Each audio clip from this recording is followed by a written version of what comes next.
Bismillahirrahmanirrahim. Alhamdulillahi Rabbil Alamin. Wassalatu wassalamu ala syarfil anbiya'i wal mursalin. Nabiyina Muhammadin wa ala alihi wa sahbihi ajma'in. Assalamualaikum warahmatullahi wabarakatuh. Inshallah tafsir. So, balik na tayo sa tafsir inshallah. Sa yung huli natin na talakay Suratul Lail. Pero ngayon inshallah, doon tayo magsisimula sa Suratul Naba. Paabante, papuntang Suratul Syams, inshallah. So yun ang Suratul Naba.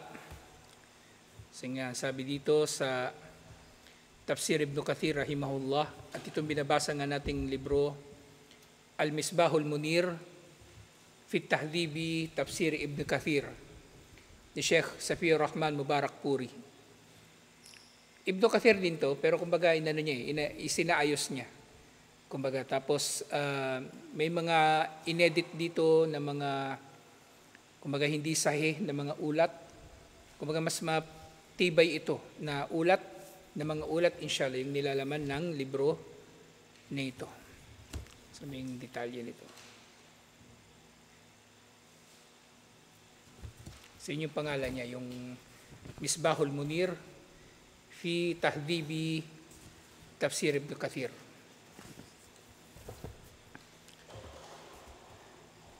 So ngayon, Suratul Naba, inshallah, ang Suratul Naba, ito ay Makkiyah. At ang mga sura sa Quran na tinatawag na Makkiyah o Madaniyah, mga Makki at Madani, ay kung saan sila ipinahayag. Kumbaga, bago ang Hijra o pagkatapos ng Hijra. Kapag bago ang Hijra, Makki ang tawag. Kung pagkatapos ng Hijra, Madani ang tawag. So although kasi minsan may misconception dito na akala ng mga tao porque sinabing Makki sa Makkah siya ipinahayag o sa pag sinabing Madani sa Madina ipinahayag. Kasi halimbawa niyan sa Suratul Fath, yung mga naunang bahagi ng Suratul Fath, lalong-lalo na ay ipinahayag kay Propeta Muhammad sallallahu alaihi wasallam nung malapit na siya sa Makkah. Pero yun ay Madani. Kasi ang tinutukoy dito kung saan o kumbaga mas tamang sabihin pala kailan ipinahayag. Basta pagkatapos ang Hijra, Madani, at bago ang Hijra, Makki. Sa nga, unang bahagi ng Suratul Naba, inshallah, Ar-raddu ala inkaril musyrikina liwuqu'i al-qiyamah. Ang tugon ni Allah subhanahu wa ta'ala sa pagpapasinungaling, inkar. Kumbaga, ini-inkar nila o hindi nila tinatanggap ng mga musyrik ang pagdating ng Al-Qiyamah, ang araw ng paghuhukom. Kasi nga yung unang mga bahagi nito, amma yatasaalun anin naba'il azim. Ano ba ang pinagtatanong nila sa isa't isa? Tungkol sa dakilang balita. Alladhi hum fihi mukhtalifun. Ang bagay na sila rito ay nagtatalo-talo, kalla saya'lamun na thumma kalla saya'lamun. Hindi, bagkus ay malalaman nila, at muli, hindi, bagkus ay malalaman nila. So ito yung unang bahagi, yung unang 5 aya ng Suratul Naba. Nga, yaqulullahu ta'ala, munkiran alal musyrikina fi tasa'ulihim, an yawmil qiyamati inkaran liwuqu'iha. Yung pagtatanungan ng mga kuffar, hindi sila nagtatanungan dahil interesado sila rito. Nagtatanungan sila tungkol sa araw ng paghuhukom kasi itinatanggi nila ito. Yung sinasabi ko nung nakaraan. Kumbaga coping mechanism. At actually, nag-uusap-usap sila paano nilang tatanggihan ang araw ng paghuhukom. Na sinabi ni Allah, amma yatasaaluna anin naba'il azim. Ano ba yung pinagtatanungan nila sa isa't isa? O pinagtatanong nila sa isa't isa tungkol sa dakilang araw? Ay an ayyi shay'in yatasaalun. Tasaalu o tasaalun, yatasaalun, kumbaga ang tinutukoy dito yung pagtatanungan nila. Ang pagtatanungan nila. Yung mga magkakausap, nagtatanong sila sa isa't isa. An amril qiyamati wa huwa an-naba'ul azim. tungkol sa araw ng paghuhukom at ito nga ang dakilang balita. Ngayon, ang tungkol dito sa pinag-uusapan nila ay tinawag na balita.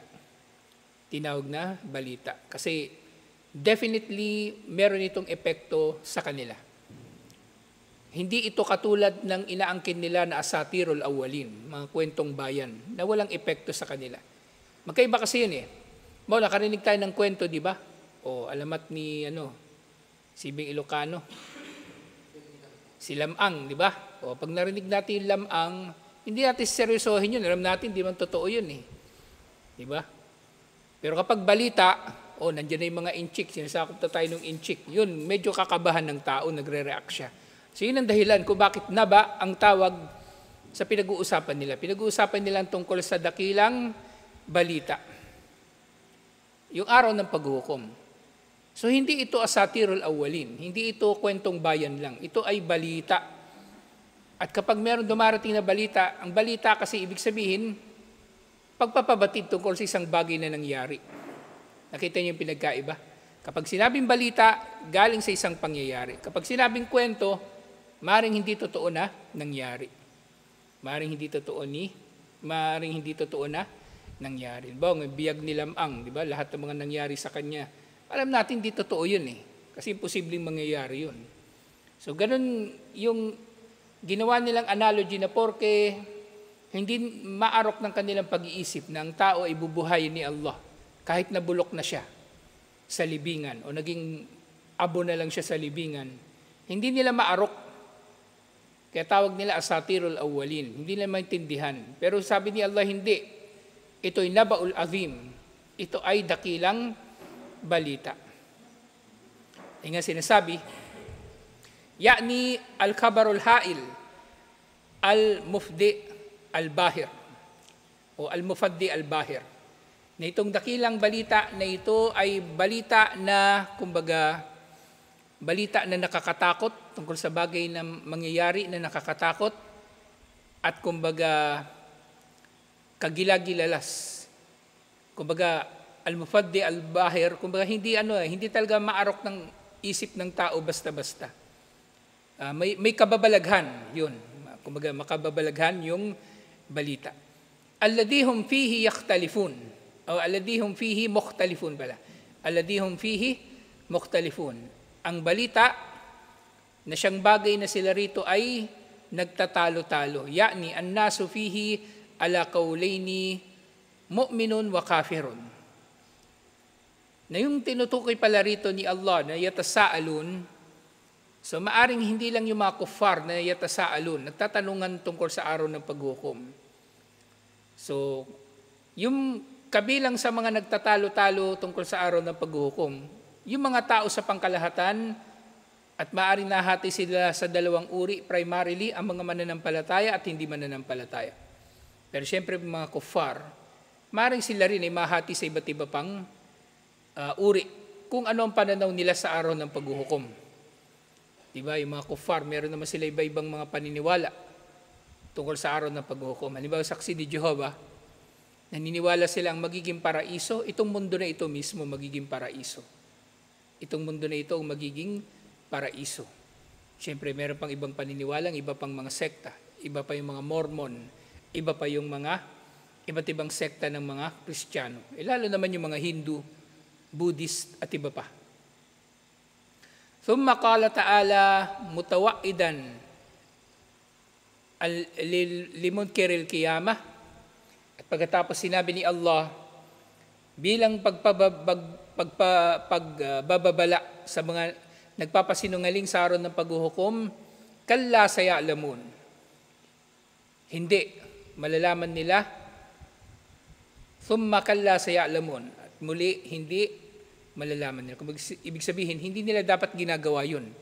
Na nagtatanungan sila, na nangangatwiran, namimiloso po. Yun yung magiging bahagi bahagi yun ng kanilang pagtatanungan sa isa't isa.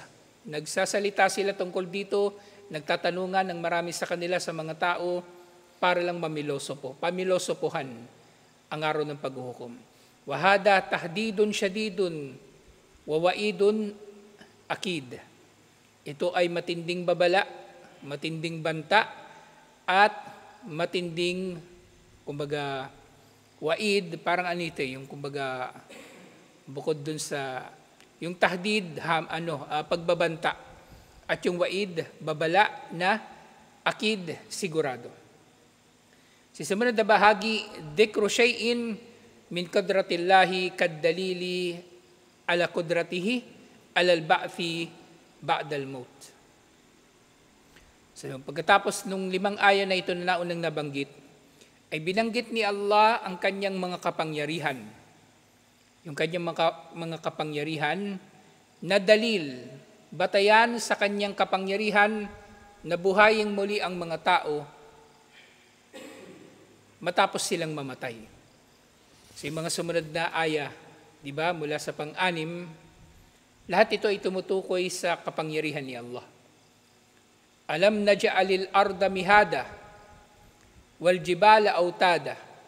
Hindi ba namin dinulot na ang lupa ay maging mihada, maging parang higaan na patag. Kasi ganoon naman ang higaan, di ba, patag.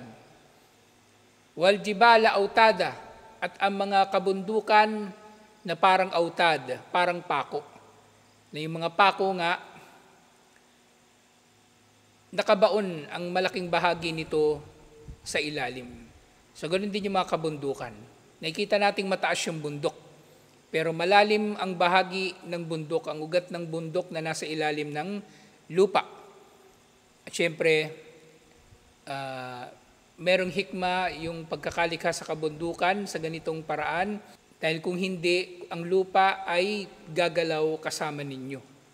So yung kumbaga scientific miracle ito ng Quran na ang mga bundok ang nagpapatatag sa lupa na hindi ito basta-bastang yayanagin kasi malalim ang ugat ng mga kabundukan.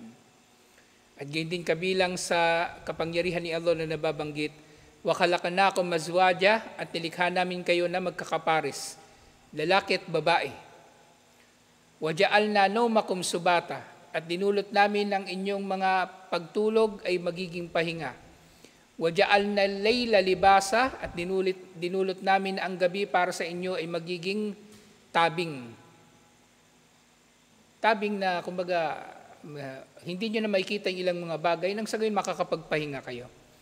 Waja'alna an-nahara ma'asya. Kung ginawa niya, dinulot niya yung pagtulog at yung gabi na kumbaga lugar ng pahinga, panahon ng pahinga, dinulot naman niya ang araw bilang panahon naman ng paghahanap buhay. Wabanayna fawqakum sab'an shidada, at binuo namin sa ibabaw ninyo ang 7 matatag na mga kalangitan. Waja'alna siraja wa haja, at naglagay kami rito ng siraj na wahaja, ilaw na maliwanag, yung araw mismo. Wa anzalna minal mu'sirati ma'an thajjaja, at nagpababa kami mula sa mu'sirat ng tubig na thajjaja. Mababanggit pa natin mamaya kung ano yung kahulugan ng thajjaja. Linukhrija bihi habba wa nabata, at ang tubig na ito ay pinabagsak ni Allah upang magdulot na lilitaw ang mga habban, kumbaga yung mga butil, palay, trigo, naba at nabata, mga iba pang halaman. Wajan natin alfafa, at iba't iba pang mga tanim sa mga hardin o mga taniman. So lahat ng ito ay nagpapabatid ng kapangyarihan ni Allah. Kung lahat ng yun kayang gawin ni Allah, kayang-kaya niyang buhayin ang tao. Nga, thumma syara'a tabaraka wa ta'ala yubayyinu qadratahu al-adima ala khalqil asya'i al-gariba wal umuri al-ajiba ad-dalatu ala qadratihi ala qudratihi ala ma yasha'u min amri al-ma'ad wa gayrihi. Si Allah, pagkatapos ito, binanggit niya yung mga kapangyarihan niya sa kanyang mga nilikha. na mga bagay-bagay na kakaiba at mga bagay-bagay na kagilagilalas na batayan sa kanyang kapangyarihan sa anumang naisin niyang gawin sa mga nilikha niya. So anuman ang naisin ni Allah subhanahu wa ta'ala sa kanyang mga nilikha ay tutuparin niya, alhamdulillah. So dito sinabi, yun nga, alam naj'alil arda mihada, ay mamahidatun lil khalaiki dalulan lahum karatan sakinatan thabitatun o karatun sakinatun thabitatun. Sinabi ni Allah na dinulot niya na ang lupa ay magiging patag o magiging pantay. Ito ay pantay kumbaga para sa mga nilikha. Para sa mga nilikha. Na ito ay magiging inshallah dalulan, lugar na kung saan sila mananahan, na ito ay lugar na matatag, lugar na matibay, at lugar na panatag, inshallah, na dito sila makakapamuhay. Ngayon, alam nating lahat ng mundo, hindi naman patag, di ba? Kasi ang mundo ay sphere. At nababanggit sa iba pang mga aya na ang mundo nga ay bilog, kumbaga. Pero syempre, yung sinabi dito ni Allah, kaya nga dito sinasabi sa tafsir, mumahidan lil khalaik. Sa perspective ng mga nilikha ni Allah na nandito sa loob ng planet Earth, ang tingin natin sa lupa, patag. Kasi patag ito para sa ating pandama. Na ito ay, kumbaga pag naglakad tayo dito ay dire-diretso lang ito, hindi ito pabilog, kumbaga. Pero hindi ito contradictory doon sa iba pang mga aya. Bagkus ito ay nagpapakita lamang na ang mga aya ng Quran ay aware si Allah sa pagpapabatid dito, sa paraan ng kung paano niyang ipapabatid dito sa mga tao. Kung titingnan ng mundo mula sa malaking perspektibo, bilog ito. Pero kung titingnan ng mundo mula sa maliit na perspektibo, tayo bilang mga tao na nakatira sa ibabaw ng lupa, patag ito. Patag ito. So wala itong contradiction sa Quran. At actually, walang, wala rin itong contradiction sa kung anong pinaniniwalaan sa siyensya. So tayo nararamdaman natin na patag ang mundo, pero alam natin na ang mundo sa pangkalahatan, sa kabuuan nito ay bilog o sphere, alhamdulillah. Wal jibala autada, at sinabi ni Allah, nilikha niya ang mga kabundukan bilang autad. Ay ja'alaha laha autadan, arsaha biha, wa thabataha, wa kararaha, hatta sakanat, walam yaddarib, biman aliha. Kaya dinulot ni Allah subhanahu wa ta'ala na ang mga bundok ay maging katulad ng mga pako, na magdudulot na ito ay mananatili sa isang lugar. Na hindi ito gagalaw-galaw. At ito ay magiging, kumbaga, kaaya-aya para sa sino mang titira dito at hindi sila basta-bastang yayanigin sa ibabaw ng lupa. So malaki ang kinalaman ng mga kabundukan sa pagpapanatili ng lupa na hindi ito basta-bastang yumayanig.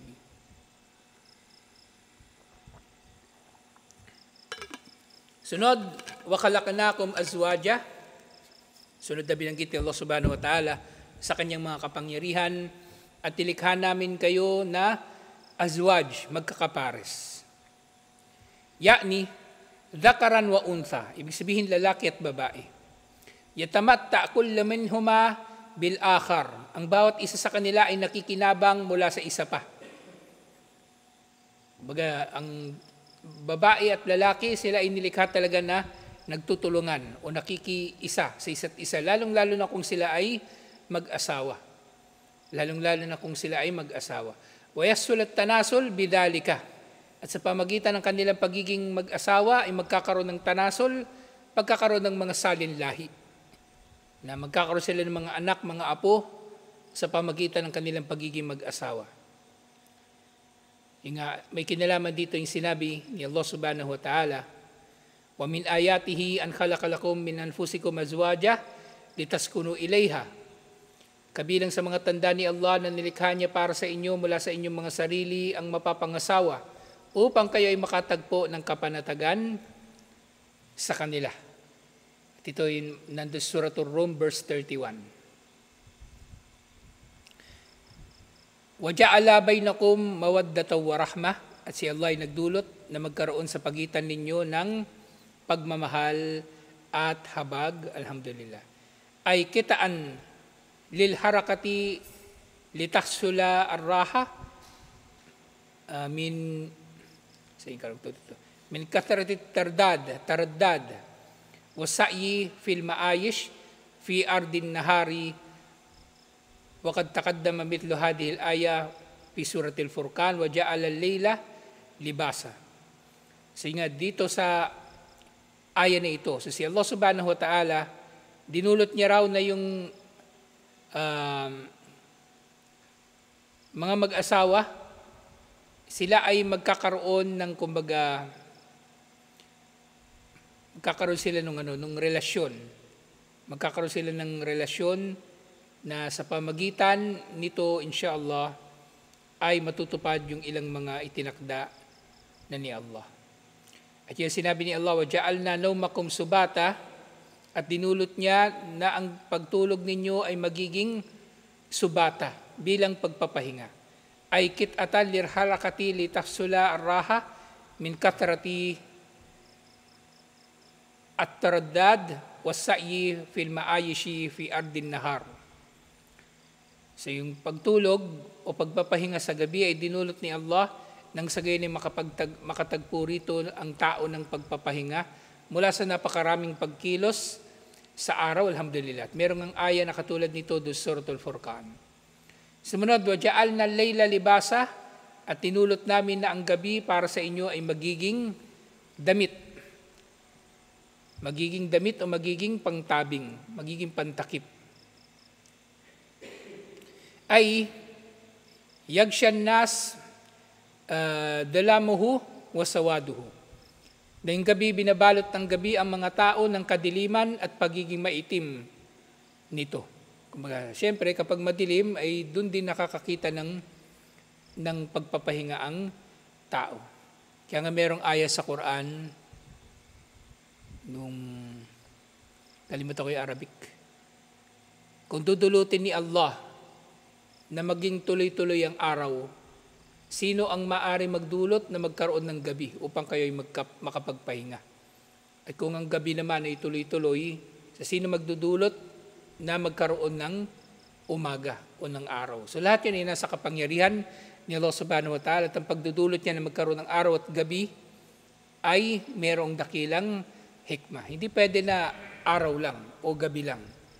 So kailangan merong parehong umiiral na araw at gabi na nagpapalitan, alhamdulillah. Again din sinabi ni Allah, walayli idha yagshaha. Yan nga, may kinalaman din dito sa aya na ito, na nandun sa suratu Al-Layl, na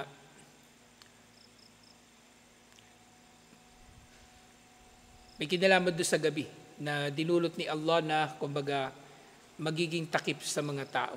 So nanumpa si Allah na ang gabi ay kumbaga babalot sa mga tao. Sinabi nga ni Qatada radhiyallahu anhu tungkol sa bagay na ito. Binanggit ito sa tafsir ni Ibn Kathir rahimahullah. Na sinabi niya, وَجَعَلْنَا اللَّيْلَ لِبَاسًا, ay sakanan. So kabilang din sa kahulugan ng libas na magiging kapanatagan ng gabi para sa mga tao. Na dito nga sila makakapagpahinga. Kasi kung halimbawa tuloy-tuloy yung araw, paano pa makakapagpahinga yung tao? Kumbaga sa ilang araw na puro araw at walang gabi. At ganyan din, وَجَعَلْنَا النَّهَارَ مَعَاشًا, yun nga, in contrast doon sa naunang aya, binanggit ang gabi bilang libas, bilang pagpapahinga. Dinulot naman ni Allah ang araw o ang umaga bilang panahon ng pagtatrabaho. Ay ja'alnahu musyrikan, niran, mudian, liyatamakkanun nasu min at-tasarrufi fihi wad-dhihabi wal-maji'i lil-ma'ashi wat-takassubi wat-tijarat wa ghayra dhalik. Sa dinulat ni Allah na ang araw daw ay magiging maliwanag. Maliwanag, may ilaw. Nang sa gayon ng mga tao daw ay magagawa nila ang kanilang mga kailangan na mga gagawin. Na anumang kanilang mga trabaho o paglalakbay, pag-alis, pagdating, at iba't iba pang mga gawain na sa pamagitan nito ay magkakamit sila ng biyaya ni Allah. Katulad ng mga trabaho at mga pagninegosyo. Alhamdulillah. Jadi sinabi ni Allah, وَبَنَيْنَا فَوْقَكُمْ سَبْعًا شِدَادًا يعني السماوات السبع في اتساعها. Sa delikado ni Allah sa ibabaw ng mga tao yung 7 layer ng kalangitan. Na kumbaga ang lahat ng kalangitan ang tinutukoy dito. Sa buong lawak ng mga kalangitan na ito ay itong tinutukoy dito na nilikha ni Allah sa ibabaw natin.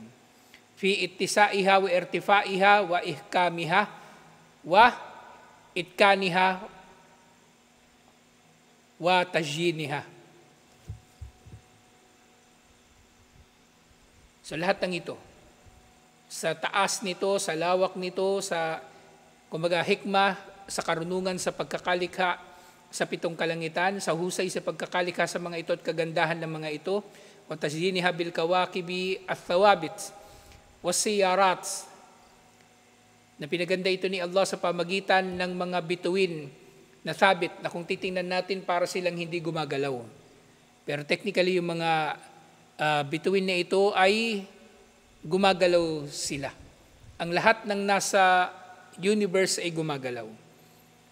Ang buwan umiikot sa planet Earth. Ang Earth umiikot sa Sun. Ang Sun meron siyang sariling orbit din sa Milky Way. Ang Milky Way umiikot din. Ang Milky Way umiikot sa universe. Lahat ay gumagalaw sa buong universe. Lahat ay gumagalaw sa buong universe. Alhamdulillah. So lahat ng ito ay yung tinutukoy doon sa sabaan shidada. Lahat ng napapaloob sa kumbaga sa san sinukob sa buong universe ay nilikha ni Allah. Ibig sabihin nga, katulad sabi ko dati, kung meron mang alien, si Allah rin ang lumikha ng alien. Kaya kung meron biglang alien lilitaw, hindi yun magiging taliwas sa paniniwala ng mga Muslim na merong Panginoon. Yung mga kuffar, excited na excited sila makatuklas ng alien. Kasi inisip nila, kapag may matuklasan silang alien, merong buhay sa ibang planeta, gagawin nila yung dalil, gagawin nila yun na dalil na walang Diyos. Kaya sabihin, tinan nyo, lumitaw sa ibang planeta yung buhay. Ibig sabihin ng buhay, pwedeng lumitaw kahit saan. Yun yung gusto nilang patunayan eh. Gusto nilang patunayan na lumitaw ang buhay sa mundo na walang tagapaglikha. Kaya kapag merong buhay sa ibang planeta, aangkanin nila na nangyari yun kahit walang tagapaglikha. Pero ang katotohanan yan, magkaroon man ng alien, walang magbabago. Nilikha pa rin sila ni Allah. Diba, merong alien magpapakita dito sa mundo. Baka nga pagbaba ng alien Diba, lagi ko sinasabi sa inyo, baka pagbaba ng alien, tuwag-tuwa yung mga atheists, kasalubungin nila yung alien. O nagwagi tayo, napatunayan natin na lilitaw ang buhay, basta-basta, nang walang tagapaglikha. Kasi yan, yung mga alien, dumating na sila galing sa ibang planeta. Hindi totoong may Diyos. Pagbukas ng pinto ng spaceship, pagbaba ng alien, bumati. Assalamualaikum. So, Muslim pala yung alien. So, walang magbabago. Sa lahat ng sabaan shidada na ito, si Allah ang may likha. Ano man ang nariyan, may alien man dyan, o ano pa man, walang magbabago. Walang magiging contradictory sa relihiyon natin, alhamdulillah. Sa sumunod na banggit, saan ba tayo? Wabaday na fawqakum sab'an shidada, wa ja'alna siraja wa haja. At nilikha namin dito, naglagay si Allah doon sa sab'an shidada ng sirajan wa haja. Yung liwanag, ilaw na maliwanag, kumbaga. Ya'ni asyamsu al-munira ala jami'il alam. Ang tinutukoy dito sa sirajan wa haja, yung araw mismo. na nagbibigay ng liwanag sa lahat ng mga sa buong mundo, kumbaga. Allati yatawahhaju du'uha li ahli al-ardi kulluhum. Na tinawag siya sa ganitong pangalan dahil ang kanyang liwanag ay sumasaklaw sa lahat ng tao o anumang nilikha na naririto sa mundo na ito. Tinatamaan ng araw. Liwanag ng araw ang anumang nasa mundo nito. Walang anumang bahagi ng mundo ang hindi tinatamaan ng araw. Liban na lang siguro sa ilalim ng lupa, pero ang anumang nasa ibabaw ng lupa ay tinatamaan ng liwanag ng araw. Alhamdulillah. Again din, وَأَنْزَلْنَا مِنَ الْمُؤْسِرَاتِ مَاءً ثَجَّاجًا. وقال Ali bin Abi Talha, sinabi ni Ali bin Abi Talha, mula kay Ibn Abbas, minal mu'sirati ay minas sahab. Ang mu'sirat na tinutukoy dito mga ulap. Specifically, ulap na merong dalang ulan. Di ba, merong iba-ibang klase ng ulap. Di ba? Merong nimbus, merong ano pa ba? Stratus at ano yun? Kalimutan ko na yung pangalan ng iba. Cumulus, nimbus, cirrus, mga ganon. Yung mu'sirat, specifically yung nimbus. O yung iba tawag nila yung cumulonimbus na ulap. So ito yung tinutukoy na mu'sirat. Mga ulap na specifically may dalang ulan.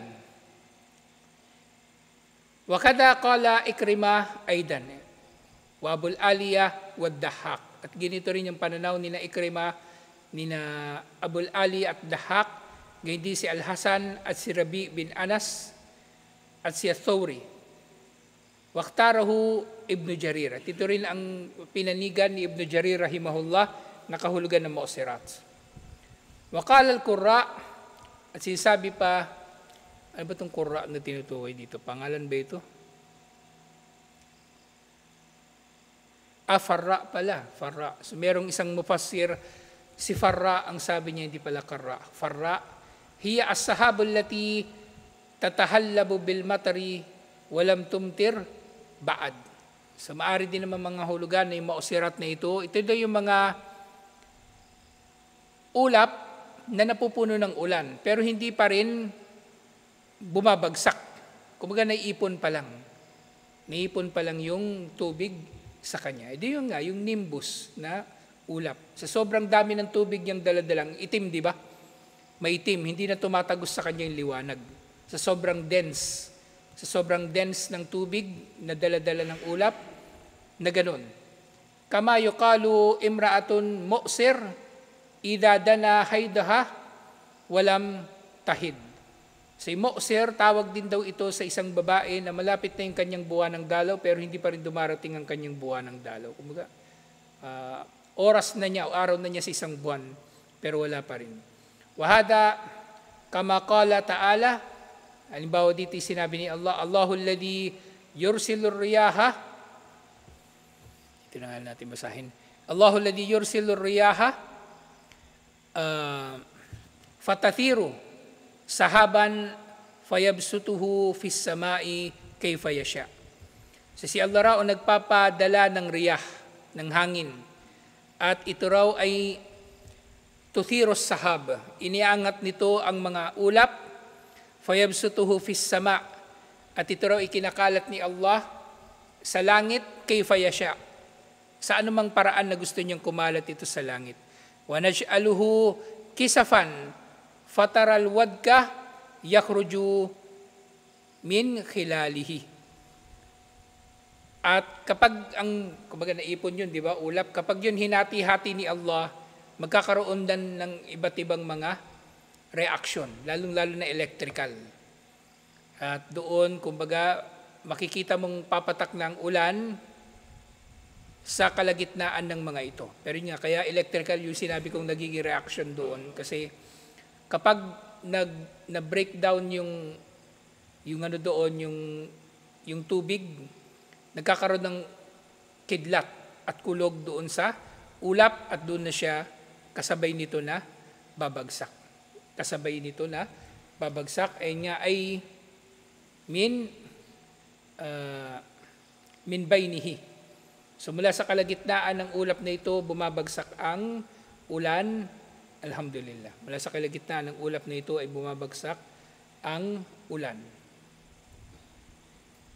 At hindi sinabi, wa qawluhu jalla wa ala, ma'an thajjaja. Yung ma'an thajjaja na sinasabi niya na babagsak mula sa Mu'sirat, sinabi ni Mujahid at Qatada at Rabi bin Anas, thajjajan munsibban. Na thajjajan munsibban, ibig sabihin, kumbaga tubig na napakarami. Thajjaj, ibig sabihin, napakarami na bumubuhos. O munsabban pala. Sabba, munsabban. Wakala Thawri, mutatabian. Sunod-sunod. Kumbaga tuloy-tuloy na pumapatak. At yun nga, actually yung tubig, kapag umulan, matuturing siyang hindi siya babagsak ng buong tubig, di ba? Yung parang hinagisan ka ng isang timbang tubig. Pero ano pa rin siya, konektado siya, yung bawat water vapor o bawat patak ng tubig na yun, matuturing na magkakadikit, magkakaugnay. Kaya nga may natutunan kami noon sa firefighting. Kapag yung nasusunog kuryente, wire, hindi mo yung pwedeng bubugahan ng tubig ng dire-diretso. Kasi conductive yung tubig, makukuryente ka. Halimbawa, yung nasunog yung poste, maraming wire, bubugahan mo yan ng tubig, may posibilidad na makuryente ka. Kaya ginagawa ng mga bombero, inaano nila yon, yung pinapagpag nila, para hindi tuloy-tuloy yung pagbagsak ng tubig doon sa kuryente. Pero yun nga dito, pag bumagsak daw ang tubig, sobrang dami, dikit-dikit na yung mga patak nito. At syempre, sinabi rin ni Ibn Zayd na ang ma'an thajjaja, kathiran, napakarami, alhamdulillah. At yung, ito yung huli nating, yung iba pang mga ayah, next week na rin natin kukunin, na wa fi hadith, al-mustahada, hina qala laha Rasulullah sallallahu alaihi wasallam, sa merong hadith, na an atulaki al-kursuf, yani an yaktashi bil kutni. Faqalat ya Rasulullah, huwa aktaru min dalika innama athadju thadjan. So meron daw hadith tungkol sa isang babae na nagtanong kay Propeta Muhammad sallallahu alaihi wasallam tungkol sa kanyang buwan ng dalaw. Nga sabi sa kanya ni Propeta Muhammad sallallahu alaihi wasallam, kumbaga lagyan mo ito ng bulak. Parang ngayon, di ba, may napkin na ngayon, may napkin, may tampons. Nung panahon nila wala pa naman. Pero sabi nung babae, masyadong malakas daw yung dugo para sa bulak. At ito raw ay dumadaloy na athadju thadjan. Ito ay dumadaloy ng napakarami. So katulad lang din nung ma'an thajjaja. Na ito ay nagpapakita, wahada fihi dalalatun ala istimali thajj fi sabbi wal mutatabi al kathir. So ito yung dahilan kung bakit yun ang ginamit ni Allah na salita tungkol sa tubig na puwapatak mula sa ulap. Na ito ay, kumbaga, bumabagsak na magkakasunod na napakarami. Kaya siya inilarawan bilang ma'an thajjaja, alhamdulillah. Yun nga, danan na natin pala yung natitirang dalawa. Linukhrija bihi habban wa nabata, wa jannatin alfafa, upang yung tubig na yun, sa pamagitan nito ay tutubo ang mga butil at iba pang mga halaman. At mga hardin, iba pang mga halaman sa hardin, alhamdulillah. Dahil nga,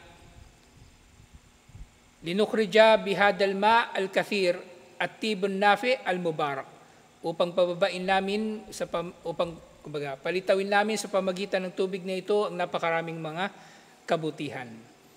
Dahil nga, yung habban yudakhir al-anasi wal an'am. Yung habba, ito daw yung mga butil na pinakikinabangan ng mga tao at ng mga hayop. Kasi kumakain din naman ng butil yung mga hayop. Diba? Lalo na yung manok, halimbawa, kumakain ng butil. At yung nabatan ay khudran yukalu rataban. At yung gulay naman ay pwedeng kainin ng ratab. Yung ratab dito, kumbaga, sariwa. Kahit hindi lutuin, pwedeng kainin, inshallah. Hindi katulad nung hab, Kung para sa tao, kailangan niya munang lutuin yun bago niya makain. Pero yung nabat, pwede siyang kainin ng hindi niluluto. Wajan natin ay basatin, wal hadaik, wa thamarat, min thamaratin mutanawwi'a wa alwanin mukhtalifa. Wa tu'umu wa ra'waih mutafawita. Wa in kana dhalika fi baq'atin wahida min al-ard. So yung mga jannat, ito yung mga taniman, yung mga hardin na tinutukoy ni Allah subhanahu wa ta'ala na pinagtataniman ng mga tao ng iba't ibang mga halaman. So ito yung kanyang tinukoy dito na nakikinabang sa lupa, alhamdulillah.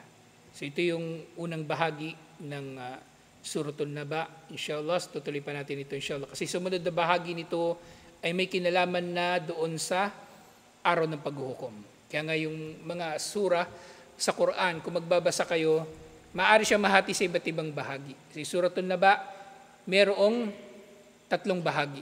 Ito, yung unang bahagi na talakay natin ngayon, tapos yung araw ng paghuhukom, yung mga mangyayari doon sa mga tao na kumbaga makikita na nila na parurusahan na sila ni Allah sa impyerno. Waliyadu billah. Tutuloy natin ito inshallah.